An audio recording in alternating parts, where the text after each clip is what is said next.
चलिए नाज़रीन, अपनी इस खास जो हमारे बातचीत चल रही है उसको आगे जारी रखेंगे। हमारे साथ हमारे खास मेहमान अमिताभ अग्निहोत्री जी मौजूद हैं, एग्जीक्यूटिव एडिटर हैं, साथ ही साथ सर्व कमल दत्ता जी हैं, पॉलिटिकल एनालिस्ट हैं, और हमारे साथ इस वक्त जवाद मीर भी मौजूद हैं। जवाद, आपके पास फौरी तौर पर आना चाहेंगे और आपसे बहुत मुख्तसर से ये जानना चाहेंगे, इस बार कांग्रेस खुद अपने सवालिया निशान पे कहीं ना कहीं घिरती नजर आ रही थी, बहुत ज्यादा इंतशार का शिकार रही है। अगर हम गुलबर्गा की सीट का मुआयना करें तो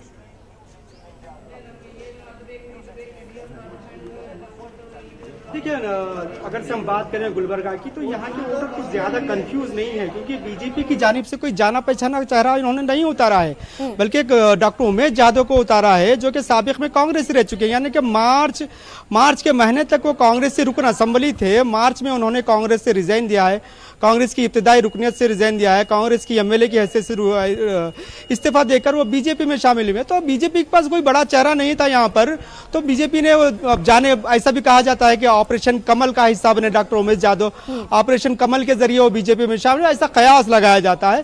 तो बीजेपी यहाँ पर डॉक्टर उमेश यादव को फेस बनाकर नहीं लड़ रही है, मगर बीजेपी यहाँ पर मोदी लहर के सहारे लड़ रही है। बीजेपी यहाँ के वोटर से हमने बात की, हमने दो एडिशन किए यहाँ हमारे न्यूज चैनल के लिए, कहता है वोटर के 2 एडिशन किए हमने, तो हमें पूरे दोनों एडिशन में कहीं पर भी डॉक्टर उमेश यादव का नाम नजर नहीं आया।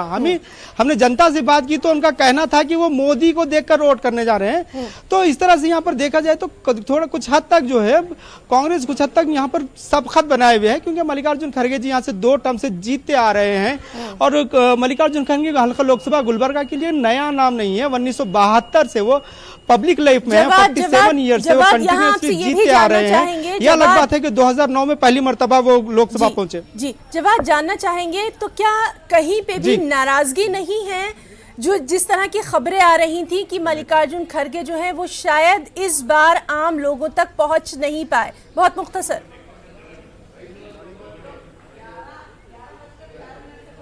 हाँ, देखिए एंटी इनकम्बेंसी हर जगह पर होती है। अब वो मल्लिकार्जुन खड़गे जी 2009 से यहाँ पर मुंतखब होते आ रहे हैं, 2 टर्म से हैं। इसके अलावा वो 1972 से 2009 तक मुसलसिल एमएलए रहे हैं। तो इस इलाके पे उनका काफ़ी रुआब दबदबा है। मुख्तलिफ वजारतों में, कर्नाटक में काबीना में मुख्तलिफ वजारतों में, अहम वजारतों में वो शामिल रह चुके हैं। तो थोड़ी सी एक लीडर जो 47 ईयर से पब्लिक लाइफ में है, उसके बारे में एंटी इनकम्बेंसी हो जाना एक फितरी चीज़ है, उसमें कोई बड़ी बात नहीं नजर आती। मगर अगर से देखा जाए तो सामने वाले के पास इशू क्या है उठाने के लिए, ये भी एक अहम होता है कि इस मुद्दे पर आप इलेक्शन लड़ने जा रहे हैं, अब फलां शख्स जो आपके मध्य मुकाबिल जो आपको सियासी हरीफ है, तो उसके किन खामियों को आप उजागर करके इलेक्शन लड़े। आज जो तमाम वोटर हैं वो अपने बुनियादी मुद्दों को लेकर जा रहे हैं। बहुत बहुत शुक्रिया जवाद आपका इस तमाम